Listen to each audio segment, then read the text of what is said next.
सबसे पहले तो अरुणाचल प्रदेश का पूरे के पूरे एक एक इंच सेफ और सिक्योर करने के लिए भारत सरकार पूरा कदम उठा रहे हैं।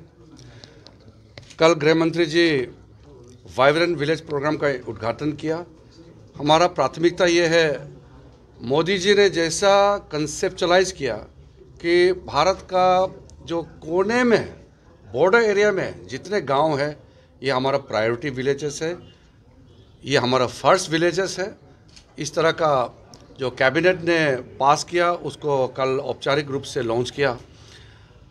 पहले 2014 से पहले जो पॉलिसी था उसको चेंज किया है।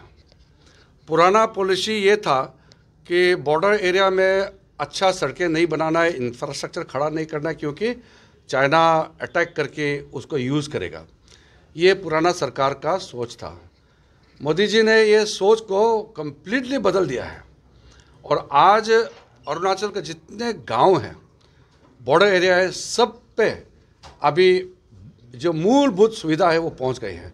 मैं अभी मानीगांव जाके आया। मानीगांव का जो लास्ट विलेज तदादेके से लेकर के हैंकर कैंप तक एकदम बॉर्डर 0 पॉइंट तक का रास्ता अभी कंस्ट्रक्शन चल रहा है। तकसिंग का रास्ता भी पहुंच गया है, उसका भी इम्प्रूवमेंट चल रहा है। माजा का 1% छोटा सा सिर्फ रह गया है। गेलेमू से लेकर के माजा का रास्ता भी एकदम फाइनल स्टेज में है। किबितु का रास्ता अच्छा बन रहा है। इस तरफ में टूतिंग से गेलिंग और बिशिंग का जितना भी एरिया में रास्ता का काम हमारा बहुत अच्छा से चल रहा है। थोड़ा सा डिले जो हुआ उसको हम लोग ने स्पीड अप करने के लिए प्रयास किया है। लगभग 40,000 करोड़ का फ्रंटियर हाईवेज जो भारत सरकार ने अप्रूव किया है, उसका अभी डीपीआर का प्रोसेस चल रहा है। भारत देश का इतिहास में एक सिंगल प्रोजेक्ट 40,000 करोड़ का कोई प्रोजेक्ट, ये सिर्फ सड़क का बात नहीं कर रहा हूँ, कोई भी परियोजना इतना बड़ा नहीं है। आप बम्बई से लेकर के दिल्ली की जो एक्सप्रेस हाईवे है, 3-4 बड़े बड़े स्टेट और शहरों का मिलाकर के भी लगभग 1 लाख करोड़ का इन्वेस्टमेंट है। ये अरुणाचल जैसे सुदूर इलाका में इतना बड़ा प्रोजेक्ट, मैंने जब 2014 में फ्रंटियर हाईवे का जब जिक्र किया था, तब से लेकर के आज तक मैं सोच रहा था कि ये प्रोजेक्ट अगर कोई करेगा तो मोदी जी ही कर सकते हैं। उसके अलावा जो हमारा बॉर्डर एरिया में बाकी जो स्कूल, बिजली, पानी, जितना सुविधा है वो सब भी पहुंचने लग गया है। इसलिए चाइना अगर कोई नामकरण करता है तो वो हमको कोई फ़र्क नहीं पड़ता है। हम किसी और को कुछ नाम से पुकारें, वो उसको क्या फ़र्क पड़ता है। वैसे ही कोई हमको किस नाम से पुकारे, कोई मतलब नहीं है। हम भारत का हिस्सा में हैं, भारत के अभिन्न अंग हैं और अरुणाचल प्रदेश को भारत देश से कोई अलग नहीं कर सकता। सर, अभी अरुणाचल में APPSC fiasco paper leakage scam जो सबसे बड़ा इशू चल रहा है, तो aspirants are claiming CBI is not properly investigating the APPSC paper leakage scam.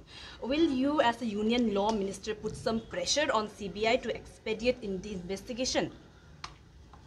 This kind of investigation which is being carried out by the investigating agencies are very sensitive, and all the agencies must carry out their investigation properly and as per the established norms. And anybody, whoever may be, should not interfere into the investigation process. The Arunachal Civil Service paper leakage issue is a serious matter, but I believe that with the support of the people and with the commitment of the state government, agencies should be able to find out the real culprits. These kind of issues are very protracted. It has large numbers of people involved in it. We have to be very clear that the guilty people must be punished, but innocent people not be unnecessarily harassed. When we take certain decisions, these are based on certain cardinal principles. The investigations and the team of the officers in the investigation agencies must be aware of all these things. I am very sure that the investigation will reach its logical conclusion. In the meantime, it is very sad that many students had to endure the suffering for a long time because of the fault of few people. मैं और एक बात कहना चाहता हूँ, चाहे commission में हो या राज्य सरकार का डिपार्टमेंट में हो, अपने ही लोग हैं। अगर अपने ही लोग चोरी करता है तो ये बहुत दुख की बात है।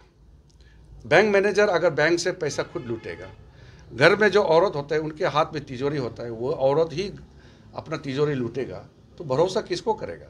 जिसको यहाँ सिस्टम चलाने के लिए कमीशन मेंबर बनाया या सेक्रेटरी बनाया, एग्जामिनेशंस का कंट्रोल बनाया, इन लोगों को हमारा युवाओं का भविष्य का संरक्षण के लिए रखा गया था। इन्हीं के माध्यम से अगर इस तरह का घपला होता है तो ये चिंता करने का विषय है। बहुत ये गंभीरता से सबको लेना चाहिए। मैं आश्वासन देना चाहता हूँ कि भारत सरकार की ओर से हम लोग एजेंसी भी सपोर्ट किया है, सब कुछ किया है, और स्टेट गवर्नमेंट बहुत ही सिंसियरली काम कर रहा है। जितने भी जो कंसर्न सिटीजन्स है अरुणाचल प्रदेश में, सबको मिल करके ये करना होगा, क्योंकि स्टेट चलते रहना है। कोई अगर गलती किया उसको पनिशमेंट मिलेगा, लेकिन आगे भविष्य रोक नहीं सकते हैं। अरुणाचल को एक बहुत ही प्रोग्रेसिव सोसाइटी के रूप में आगे ले जा रहा है। आज गांव-गांव रास्ता बन रहा है, बिजली पहुंच रहा है, पानी पहुंच रहा है, मोबाइल टावर बन रहा है। 2024 तक 100% 4G नेटवर्क देने का भारत सरकार का कमिटमेंट है। मोदी जी ने मिशन 500 ऑलरेडी टारगेट किया है। मैं 2 राउंड मीटिंग ले चुका हूँ। टॉप ऑफिशियल्स अरुणाचल का चीफ सेक्रेटरी से लेकर के आर्मी का चीफ से सेंट्रल एजेंसीज पूरे के साथ मैंने 2 राउंड मीटिंग कर चुका है। और 2024 से पहले 100% अरुणाचल में 4G नेटवर्क कवर होना चाहिए। रोड का जहाँ तक सवाल है, मैंने फ्रंटियर हाईवे के बारे में बोल दिया। बाकी जो ट्रांस अरुणाचल और डिस्ट्रिक्ट ईस्ट वेस्ट कॉरिडोर हो या बाकी जितना भी जो प्रोजेक्ट जो अभी पाइपलाइन में है, कोई बहुत डिले हुआ है, कारण आप लोग सब मालूम है। मैं तो सिर्फ इतना ही निवेदन करूंगा कि ये कंपनसेशन लैंड ये सब चक्कर में मत पड़िए ज़्यादा।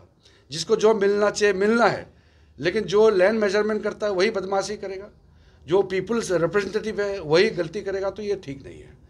पब्लिक को भी सपोर्ट में बाहर आना चाहिए और जो ऑफिसर्स हैं वो पूरा रिस्पॉन्सिबिलिटी लेना चाहिए। जब सेंट्रल गवर्नमेंट से कोई स्कीम का डिले नहीं होता है, सेंक्शन टाइमली होता है, जो आज तक कल्पना नहीं किया ऐसा स्कीम हमने सेंक्शन किया, तो यहाँ इम्प्लीमेंटेशन में डिले होता है, तो मुझे दुख लगता है। जैसे फ्रंटियर हाईवे है, ये किसी ने पब्लिक डिमांड नहीं था, ये मेरा अपना सोच से प्रधानमंत्री जी के सामने में बात रखा। प्रधानमंत्री जी ने पूरा इसको प्रॉपर फॉर्मेट में चर्चा करके तब इसको पास कराया।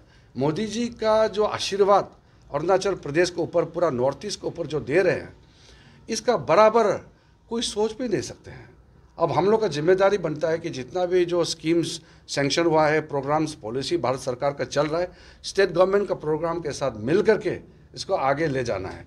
और मैं ये मानता हूँ कि अगर बड़ा प्रोजेक्ट जो चल रहा है अगर कंप्लीट हो जाएगा 2-3 साल के अंदर में, तो पर कैपिटा इनकम अरुणाचल जो है इंडिया में नंबर 1 हो जाएगा। मैंने पावर मिनिस्टर से भी बात किया, हिसाब लगाया, कम से कम 30% हमारा जो हाइड्रो पावर प्रोजेक्ट है इन्वायरमेंटली सस्टेनेबल वे से बहुत अच्छी तरीके से बनाएंगे, तो अरुणाचल इंडिया का सबसे highest per capita income state बन जाएगा। हम सिक्किम, दिल्ली और गोवा से भी आगे बढ़ सकता है।